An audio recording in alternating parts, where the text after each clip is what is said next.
And we're live. Welcome everyone to the Roofr Masterclass. I'm Nic here from Roofr, and I got an amazing special guest here, Bryan. And today we're going to be talking about your pathway into commercial roofing with Bryan from Service AdvantEdge. Very excited to have everyone here and excited to get Bryan introed and everything moving and rocking and rolling. Typically, there's two of us here, myself and Pete. Pete is away today. I'm healthy as a horse. I believe that was a horse comment by Joel about a thoroughbred, I'm sure. Nic? the amount of hair I have. I feel like that was a personal attack, and I will be contacting HR afterwards. So all good. If you have any questions, you could always email us at nic@roofr.com. That's Nic without the K, and Pete@roofr.com. And then also, just as a reminder, and these sessions are always recorded. They're always available on our YouTube channel or at roofr.com/masterclass, typically up around a day to two afterwards. And feel free to ask questions in the chat. I already see the chat popping off, which is excellent. I'm hoping there's a lot of questions here for Bryan and myself about commercial roofing. And Bryan, as you may not know, actually, I also am a commercial roofer and have been doing that for a long time. I focused a lot on residential and commercial, so I am excited, so excited to talk about this stuff here. Today's agenda-ish, there's a lot to get through. Bryan, so excited for you to be here, my man. I would love for you to give a little intro on you, about Service AdvantEdge, and then we can get into everything. Cool.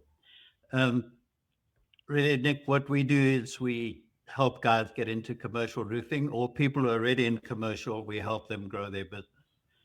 That's a perfect summary of it. So tell us a little bit about how you got into commercial roofing, Bryan. I got in the hard way. Mm-hmm. I used to build boats. And so it was like a natural progression to get into roofing, right? I just turned the boat upside down. Yeah. And now we're working on the other side of it.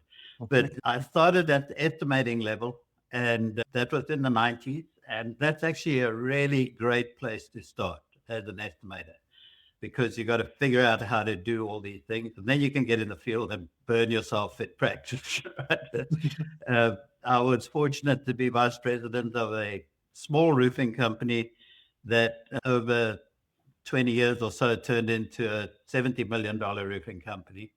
And then when I retired, I put this course together so that we could help guys do the same thing. And when you were getting into commercial in the 90s, like it was just starting to pop off then. Like we always had like the division between residential and commercial contractors. But what I noticed, like I got into roofing in the early 2000s, 2002, there was always that commercial aspect, and it was always kind of like for the residential guys, sight unseen. Like it was something a little bit outside of what you would know. But there was always the opportunity for commercial. But I found that like in the early 2000s and going into like the 2010s and stuff like that, there was such a big emphasis on real estate building up those commercial buildings. So that you must have seen that boom happen in real time. Not only that, we also saw the collapse.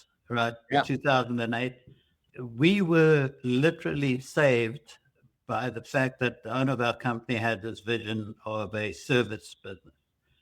And because we had a couple of service trucks on the road when that collapse happened, we became service providers for people who didn't want to spend money on reroof. Our service business exploded. And as soon as the money became available again after that banking crisis, all of those relationships turned into re-roofs. So it was, sometimes it's better to be lucky than good, but if you can do both, that's really awesome. When I was running into like the commercial aspect, there is obviously the attractive, it's super sexy, and everyone is going to like, I got to become a commercial roofer because those are 6 and 7 figure jobs. That's what I want to focus on. But with that comes a lot of money that you need to float it. And you mentioned the 2008 crisis, and that affects being able to float that stuff, right? It's the material costs, it's the labor, it's the time to do the job. You're not looking at a in and out one day situation. You're looking at months and months, depending on the size. So being able to diversify, and if anybody's watched our master classes before, Pete and I always talk about diversifying your offerings so that you can withstand any ups and downs in the market. And typically we talk about that diversification on the retail versus insurance aspect of side of things. But there's the other side of things too, which is that commercial and residential side. And the third one that you just brought up, Bryan, which I'm so happy you did, is on service offerings. There is full replacements that should always be a thing and should always be in your back pocket. But if you can offer a maintenance program, a service agreement, anything like that, not only are you going to have a more predictable forecast and revenue model that you can build out, but the other side of the thing too is that you build that relationship with that building owner that now when they think of roofing or something goes wrong with their roof, their first thought is to call you back. At the end of the day, your goal is a re-roof. Mm-hmm. But how do you be top of mind? How does the roofer stay top of mind as the go-to tool to use? And that's by being around and offering services and helping people. It's exactly the same on the roofing side of the business. 100%. That kind of goes into my next point here, running commercial jobs in Roofr. Before we dive into your presentation here too, Bryan, where we're going to start diving into commercial roofing and business thriving and all that stuff and building and growing, a common question that I see on the Roofr side of things is, can you run a commercial business or commercial jobs through Roofr? Just so people know, like, you can still capture leads and use that instant estimator. It's a great way to kind of price condition and price qualify everything there. You can measure multiple buildings at once. So whether it is a commercial flat or, a multi-home HOA kind of community that you're building in, upsell with multiple proposals, options, and maintenance and service agreements, create workflows, PDF signer for multiple approvals. All that stuff is directly built in, which is fantastic. If you do have any questions, hit me up afterwards at nic@roofr.com. I can show you about that Roofr side of things. But what I want to get into is with Bryan. And Nico, I'll mention I use Roofr for commercial roofing all the time. I would like to have a Roofr report on every lead I get, never mind every roof that I look at. I'm a big fan. And so this is just a quick introduction. I get the question is, if you're in commercial already, is your business thriving? And if not, then stick around. We could talk about it some more. Nic laid it out very clearly. Our goal is re-roofs. That's where the big money is. Mm-hmm. I looked at every single roof as an opportunity for ongoing maintenance. Like you take your car to have the oil changed every 3,000 miles. I had a client in Fort Lauderdale, Florida, that had me on their roof once a month. So depending on how leak tolerant your client is, this isn't an annual event. It can be a monthly event. It can be a quarterly event. It could be a biannual event. But ongoing maintenance is the goal. Even after you re-roof, in your re-roof contract, when you deliver your final papers, include your ongoing maintenance agreement. It's fantastic advice because this is exactly how I used to run the commercial aspect too. We had a really amazing partner with the company that I was working with before, and it was a long-term care home company. So they had hundreds of properties. When you have big contracts like that, they have a lot of buildings and they have a really strict budget, especially if they're long-term care that's subsidized by government and stuff like that. They only have so much money they can spend. And all these roofs were 6 figures plus to get completely redone. They were inverted roofing, which is big up in Canada because of the weather. So doing anything was going to be very costly to actually put like a regular roof system on there, whether it be EPDM, TPO, or Modbed that would be working with. And the thing that really was valuable is that we had them call us out multiple times a quarter per each one of these roofs. So if you were lucky enough to capture one with a conglomerate that has multiple roofs there, you're being called out for all that stuff. It was around $7,000 to $14,000 per visit. That's doing multiple of those there, like full replacements on a residential side, compounded through multiple properties per week, per month, and everything else. You're not hiring a full crew to go out there. You're not having 10 guys as a sub crew going out there and working on that and having to divvy up those P&Ls to cover that. You have 2 or 3 guys going out there to do that, to build the inspection, to do the repair, and you're making that profit and you're making that revenue on one single repair compounded for that. The goal is that full replacement, but you're getting them to that spot because that big budget is only going to be able to cover certain things at a time. Yep. And at 65% margin. Exactly. It's not that 20 to 30% that you normally see in the residential side of things. It's great. And my dad always had a great line. It was residential roofing is going to keep the lights on. Commercial is going to put you on vacation. And what's even more exciting is, as a $65 million business, our service division paid the overhead for the entire company. Yeah. And it's quick. You can do multiple services per day per crew. In fact, one of the best things I think that come recently is instead of doing time and material, you offer a half day, full day. Mm-hmm. And one of our clients on the West Coast increased their sales by 30% just by that shift. When you're looking to get into commercial and looking to diversify your options, it doesn't have to be right away you're getting into full replacements. Build that relationship, build that trust, and build those contacts. You can build a replicable process that can fund your company and keep those lights on while building up for that future state as well. So, Bryan, why don't we dive into the numbers on everything? Have a look at the next slide there. Roof Connect is part of the NRCA, and they're going to be a couple of breadcrumbs from looking at this slide, right? The first one is approximately 80% of roofs are replaced prematurely. So if you want to be a rock star, avoid replacing somebody's $1 million roof for a little while longer than they expect. And that's one thing. And so there's plenty of opportunity right there. But in the top corner here, what they state, and this is so aggressive, it's more aggressive than I would actually say, but they say an unmaintained low slope roof will last on average 10 to 14 years. Now, these are roofs that got a 25-year NDL. Mm-hmm. Right? A managed maintenance roof, 20 to 35. So you're talking about a 25-year span that you could protect this asset for, which I don't know if there's another industry where you can bring that much value. No, I don't know. That's insane. And like one thing I want to touch on what you said at the beginning, approximately 80% of roofs are replaced prematurely.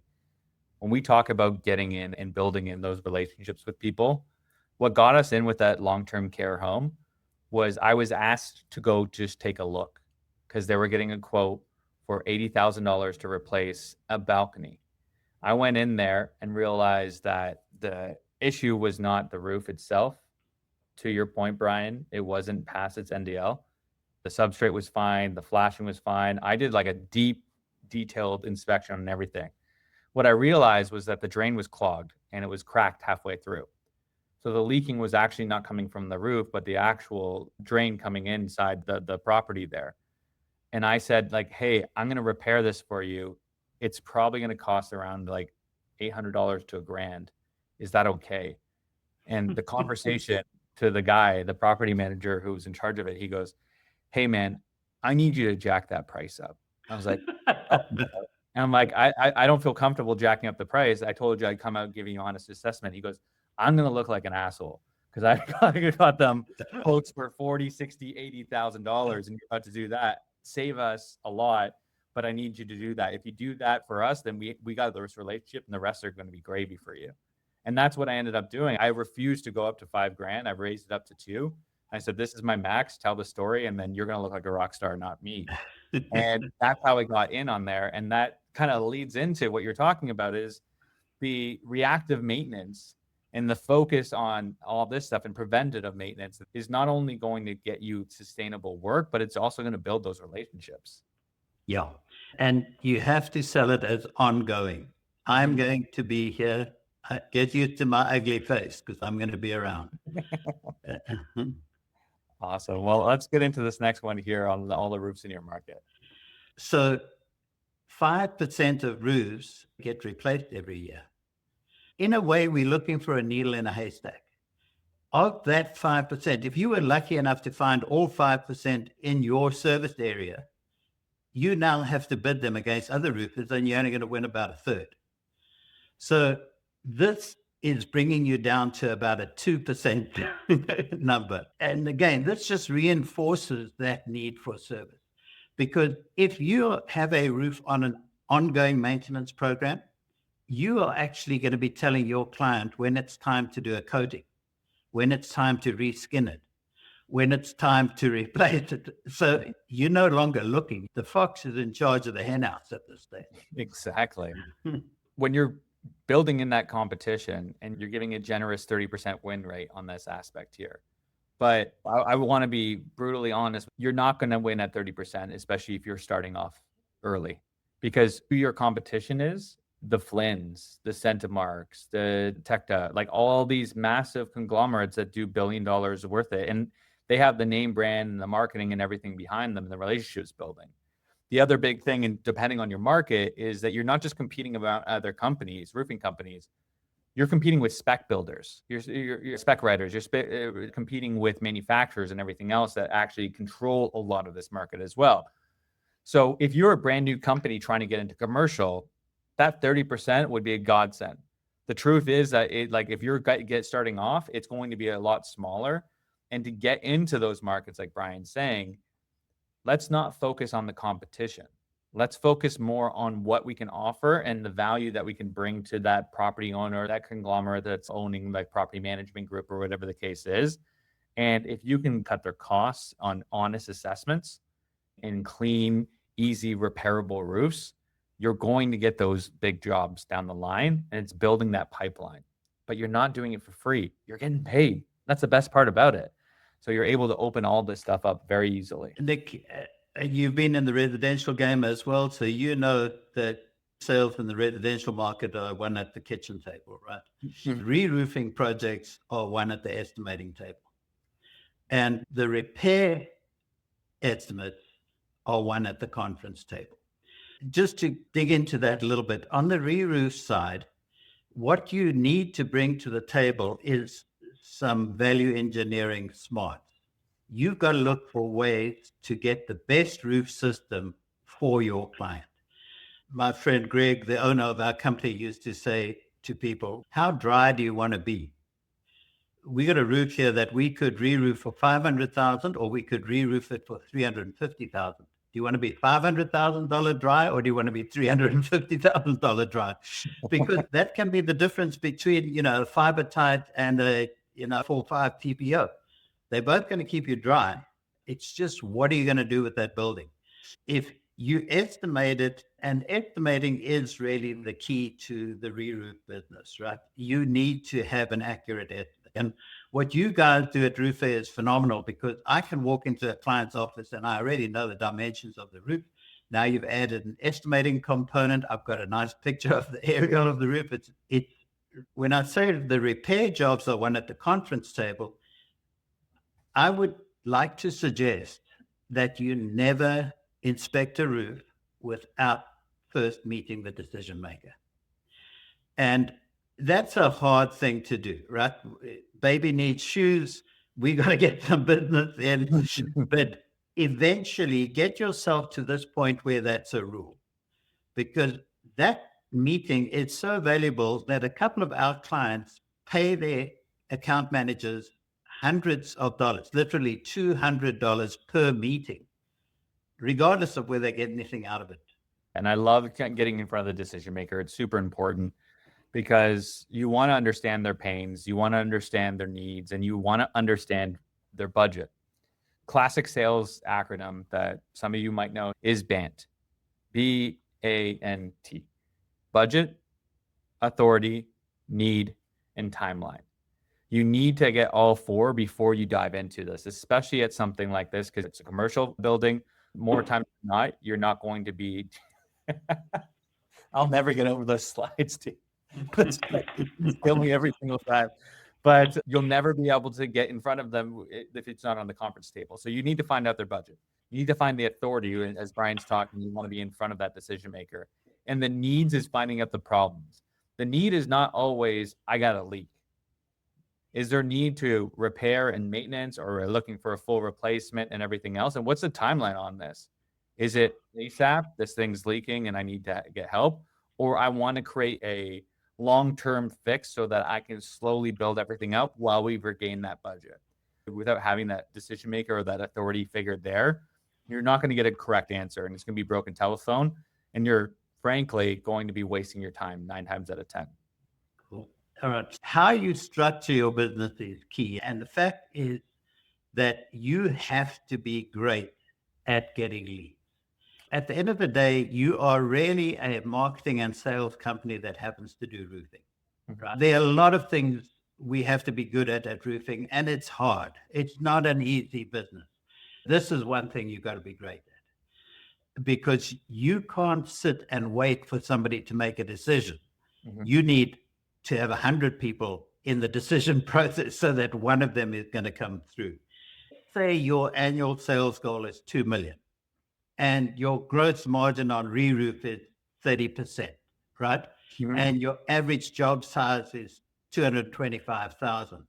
And your appointment ratio, in other words, the number of people you reach out to or reach out to you, you get a 20% return, right? You would love to have 50 or more, but good luck, right? And if your closing ratio is 30%, and like you said, early days, it's not going to be that. On the top right there, you're going to need 150 leads and 30 estimates to get 9 contracts. Now, most likely, your average job size won't be 225 at the start. But then look, if you want to get to 5 million, now we need 385 leads and 77 estimates to get 23 contracts. There is a lot of work to do, and you need a lot of leads to work with in order to achieve these numbers.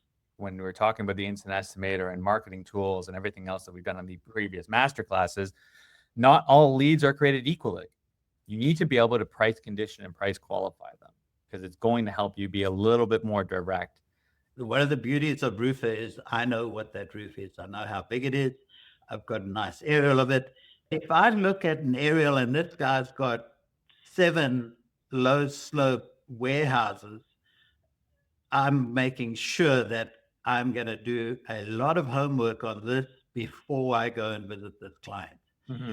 Our short-term goals, long-term asset strategy, leak tolerance is a big thing. You know, I've got radiation equipment under this roof, or I've got bricks under this roof. Those are 2 completely different issues, right? Mm-hmm. Budget and planning cycle and some of the others that you mentioned. But look at this next slide. This is what I would ask you guys to consider doing before you go and visit your first appointment. And included in here is your Roofr report. So we're going to identify the decision maker. Who's got the authority? We're going to sit in front of this person. But before I sit in front of him, I'm going to give him the respect that I've researched his property. I know who owns it. Permit to see what the history of this roof is, or you can just slide the picture in Google Earth and see when it changed color, right? I'm going to bring a Roofr report in with me because one of the things that I've found presenting to building owners for probably too long is they don't get on their roofs very often. And after all the work I've done on this beautiful presentation, they actually spend more time looking at the nice picture of their roof or the dimensions that we've produced. But you've got to bring that in. And then you've got to show them that you actually know what roof system they have right now. And we give our clients a sheet that'll allow them, if this is an EPDM roof, this is the typical 40 things that you're going to find wrong with it. If this is a TPO roof, etc. And then you want to show your presentation about your company. So you got to be prepared with that. And a lot of people don't know anything about commercial roofing, and it's not their fault. There is no formal training for it, really. Bring something that you can educate this guy a little bit on commercial roofing. If you're looking at someone who owns multiple buildings, oftentimes they have a property manager in there. And property managers are, and how do I say this politely, jack of many trades, master of none. They know a little bit about plumbing, electrical, roofing, and all that stuff. And our job here, educate them on what's happening with the roof, what's going on with the products, what the lifespan is, and what options are for that. So where you need to kind of separate yourself from the competition is that education. Hey, sir, right now what you have on there is you have a TPO roof. It's a single ply membrane that's normally put down with hidden fasteners. You could have that glued on, but it's typically around a 20-year lifespan. These dark spots that are building is where water is pooling, which means that it's either not sloped properly with the tapered ice. So like this is just examples on how you're building that out. And you educate them on, number one, what's going on with the roof, what's going on with the material, and what's going on with the problems that they're having. It's a very easy step-by-step guide that you've laid out here that is going to help you crush that first meeting every single time. So can we humbly suggest that you lead with service, right? Based on everything we've spoken about so far. because otherwise you're going to leave 90% of your opportunities on the table, maybe 95%. I'm talking about we want to go up to the 100% and then let's get a percentage of that. How much money we can make in the service business.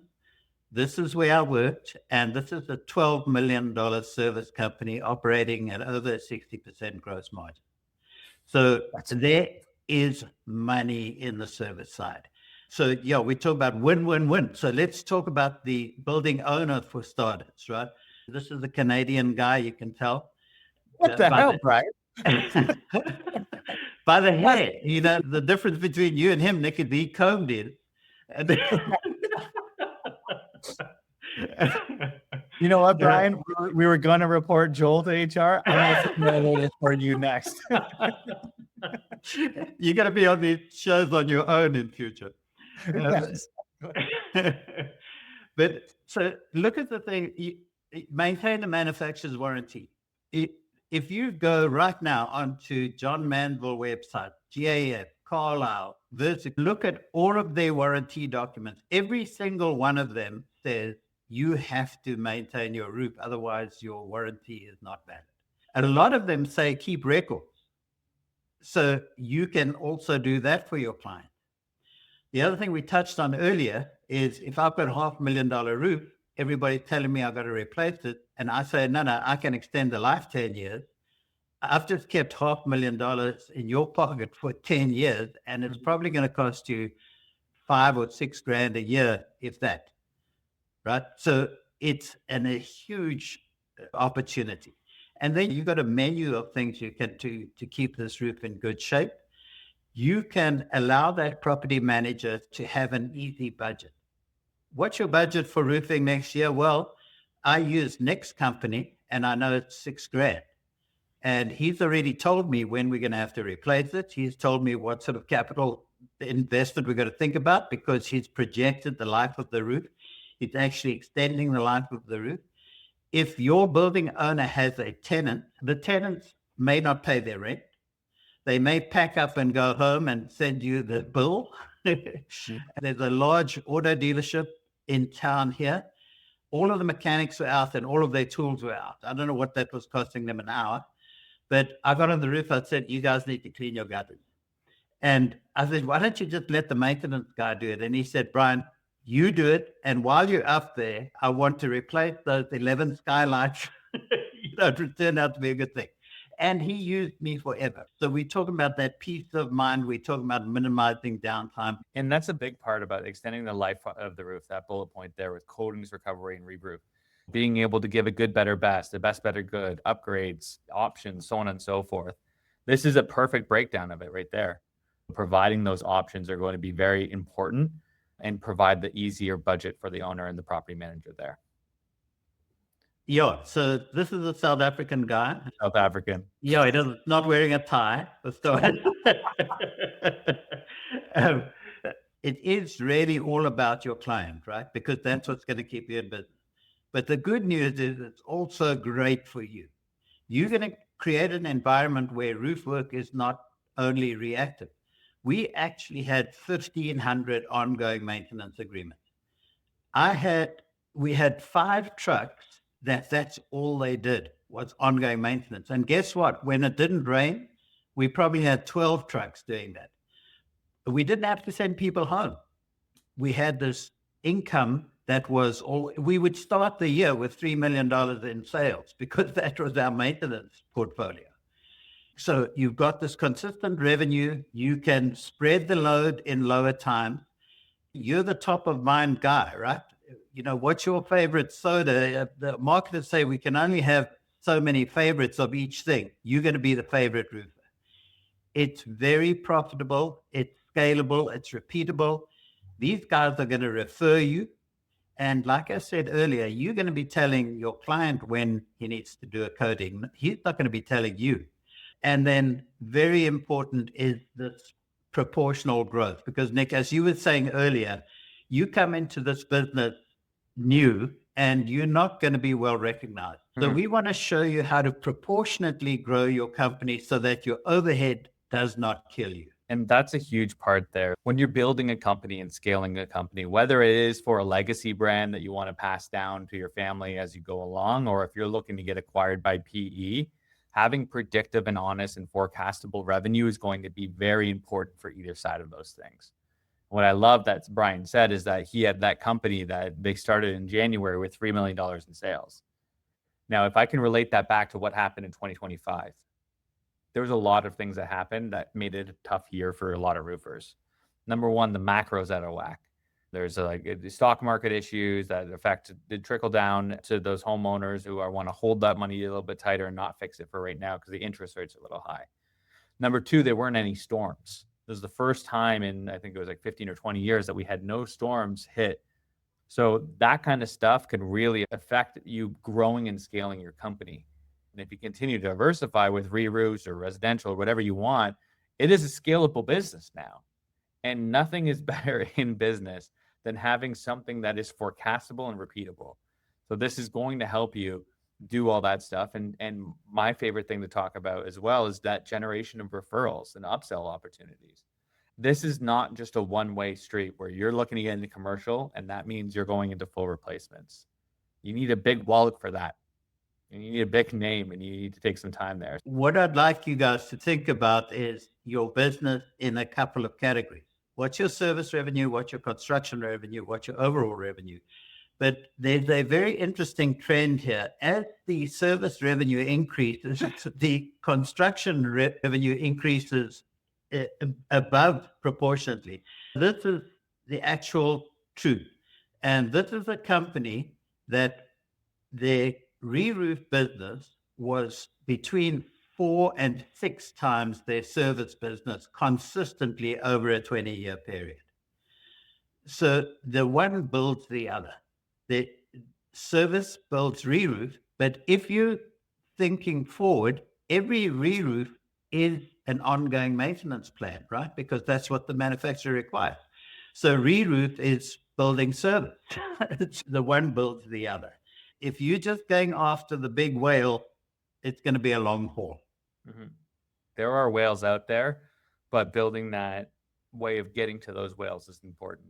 I use that story from my experience where I had that long-term care home, and that was a whale I wanted for a long time.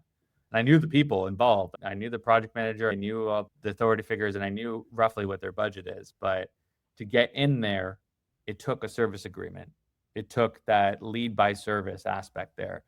And that's going to help you get through a lot of these things as you go along. Snails before whales. So I'm going to pause this for a bit. We're going to do a part 2, part 3 for sure on this stuff, Bryan. But we got some Q&A here to go through as well. Talking a top-down view, where do you begin when you want to learn the basics of commercial flats? Is it go to work for a company and learn it, or go take this course? What would you suggest there, Bryan? So, Nic, I just created a 10 video series on getting into commercial for this exact reason, because it's just not out there. Mm-hmm. And so what I did is I took, okay, what are the different deck types? We got metal, we got tectum, we got gypsum, we got concrete, we got lightweight concrete. And what are their features and advantages? Then what are the different vapor barriers and fire barriers and why? I can't recommend that more strongly, and it's not expensive. And the reason I built it was because we had 300 people in our roofing company, and I knew that probably 70% of them didn't know anything about commercial roofing. It's a hard thing. It's completely different. What's that substrate? What's that? Are we dealing with scuppers or drains and all that stuff there? So I think it's great to kind of do both is what I think we're getting at here. If you go to work for a company and learn it, that's great, but that's a longer term thing.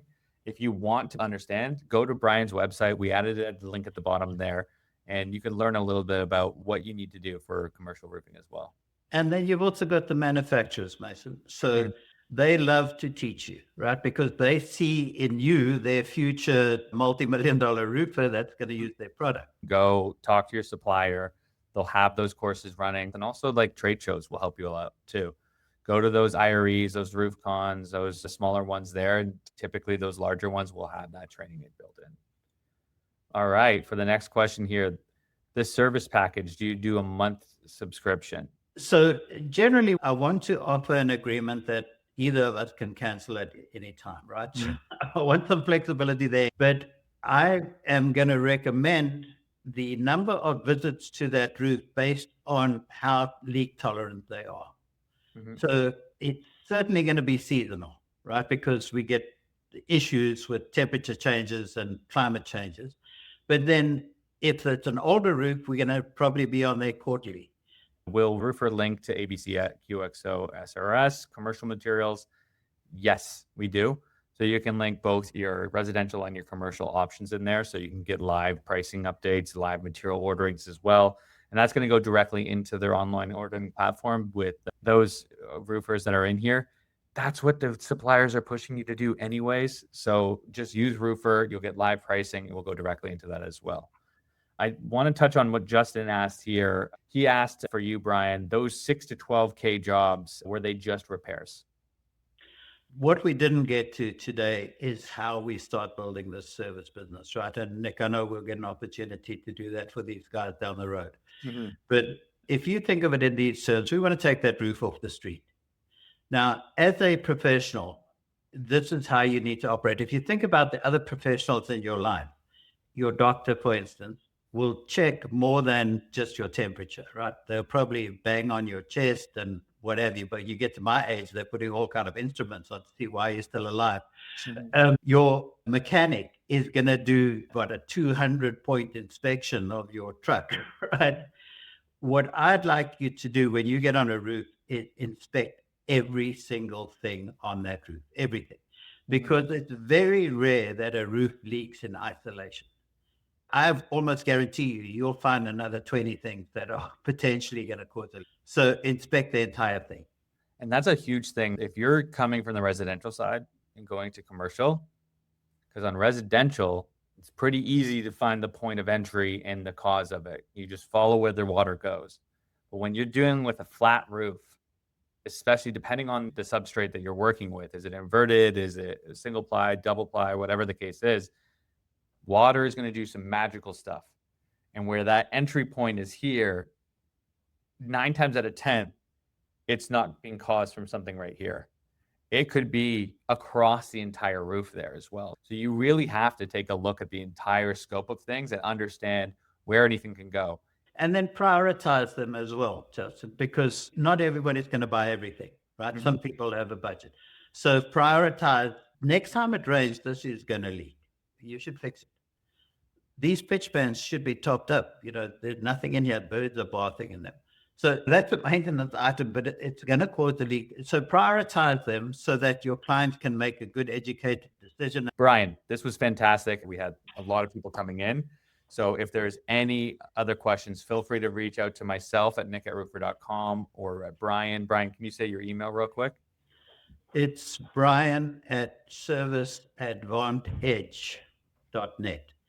You can check out his website below as well. So feel free to reach out, but I would be remiss if we didn't offer out that sock draw. While it's spinning, take a look at roofr.com. You can sign up for free. We have a starter plan now that is $0 a month, gives you access to a bunch of stuff as well. And congrats to Jay Rayleigh here. Spin it again, Joe. I didn't get anything. Exactly. So hit us up. Check us out on the next Masterclass. We're going to be doing it in 2 more weeks. Brandon, the winner gets sweet socks with my cartoon face and Pete's cartoon face on. It scares everyone that I know, but they're really comfortable. Thank you, Bryan. It was a pleasure having you here. I can't wait for part 2 and part 3. And next time we'll have Pete to mediate it because he is the beacon of hope and I am the Robin to his Batman. So happy St. Patty's Day. Thanks so much, everyone. Have a great day.